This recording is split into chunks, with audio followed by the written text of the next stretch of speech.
क्या तुम्हें भी कभी किसी ने ये कहा है बस पॉजिटिव सोचो सब ठीक हो जाएगा, या फिर जो सोचोगे वही बनोगे? सुनने में ये बातें बहुत अच्छी लगती हैं, लेकिन यहाँ एक सवाल है, अगर सिर्फ पॉजिटिव सोचने से जिंदगी बदल जाती तो दुनिया में मेहनत, स्किल, एक्सपीरियंस की जरूरत ही क्यों पड़ती? फिर हर पॉजिटिव इंसान सक्सेसफुल क्यों नहीं होता? और कई बार नेगेटिव सिचुएशन में भी कुछ लोग बड़े रिजल्ट कैसे हासिल कर लेते हैं? लेकिन यहाँ रियलिटी ये है कि पॉजिटिव थिंकिंग को दुनिया ने अच्छे तरीके से समझा ही नहीं है। ज्यादातर लोग इसे सिर्फ अच्छी बातें सोचने से जोड़ देते हैं, लेकिन साइकोलॉजी कुछ और ही कहती है। पॉजिटिव थिंकिंग का मतलब प्रॉब्लम्स को इग्नोर करना नहीं है। इसका मतलब ये है कि रियलिटी को देखकर भी सॉल्यूशन ढूंढने की क्षमता रखना, यानी आंखें बंद करके ये मान लेना कि सब अच्छा होगा। पॉजिटिव थिंकिंग नहीं है, बल्कि मुश्किल सिचुएशन में भी सही डिसीजन लेना ही असली पॉजिटिव थिंकिंग है। अब इसको सिंपल एग्जांपल से समझते हैं। मान लो तुम्हारा एग्जाम खराब हो गया। अब तुम्हारे पास दो चॉइस है। पहली, तुम खुद को कहो कि कोई बात नहीं, सब ठीक है, और फिर कुछ भी चेंज मत करो। दूसरी, तुम अपनी गलती ढूंढो, स्ट्रेटजी इंप्रूव करो और अगली बार बेहतर प्रिपरेशन करो। बाहर से देखने पर दोनों पॉजिटिव लग सकती है, लेकिन रियलिटी में दूसरा इंसान ज्यादा ग्रो करेगा, क्योंकि उसने सिर्फ पॉजिटिव फील नहीं किया, बल्कि उसने पॉजिटिव एक्शन लिया। और यही इस वीडियो की सबसे बड़ी सीख होने वाली है। हम समझेंगे कि पॉजिटिव थिंकिंग का ब्रेन पर क्या असर पड़ता है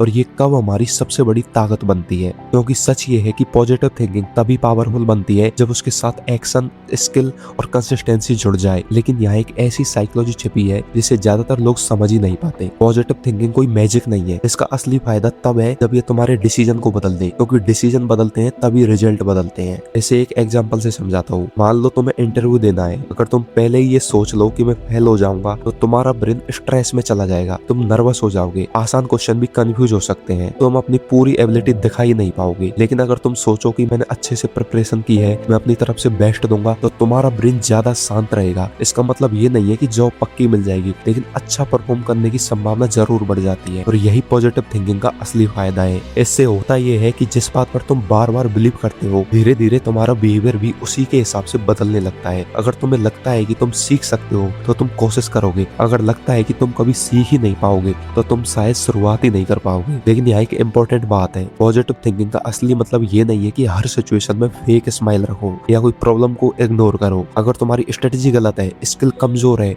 या मेहनत अधूरी है, तो सिर्फ पॉजिटिव सोचने से रिजल्ट नहीं बदलेंगे। सक्सेसफुल लोग रियलिटी से भागते नहीं है, वे प्रॉब्लम्स को एक्सेप्ट करते हैं, उनसे सीखते हैं और फिर एक्शन लेते हैं। यही असली पॉजिटिव थिंकिंग है, जैसे साइकोलॉजी भी सपोर्ट करती है। अब सोचो, अगर हर सुबह तुम सिर्फ 5 मिनट अपने गोल के बारे में सोचने के बजाय 5 मिनट उस गोल के लिए एक्शन लेना शुरू करो, तो 1 महीने बाद तुम्हारी लाइफ कहाँ होगी? शायद बहुत ज्यादा नहीं बदलेगी, लेकिन 6 महीने बाद और 1 साल बाद वही छोटे छोटे एक्शन तुम्हें वहां तक पहुंचा सकते हैं जहां सिर्फ पॉजिटिव थिंकिंग कभी नहीं पहुंचा सकती। क्योंकि सक्सेस बड़े डिसीजन से नहीं, बल्कि रोज दोहराए गए एक्शन से आती है। तो इस वीडियो में इतना ही। मुझे उम्मीद है कि आपको बातें समझ में आई होंगी, और आपको ये वीडियो पसंद आई तो आप वीडियो को लाइक और चैनल को सब्सक्राइब जरूर करें। तो मिलते हैं अगली वीडियो में।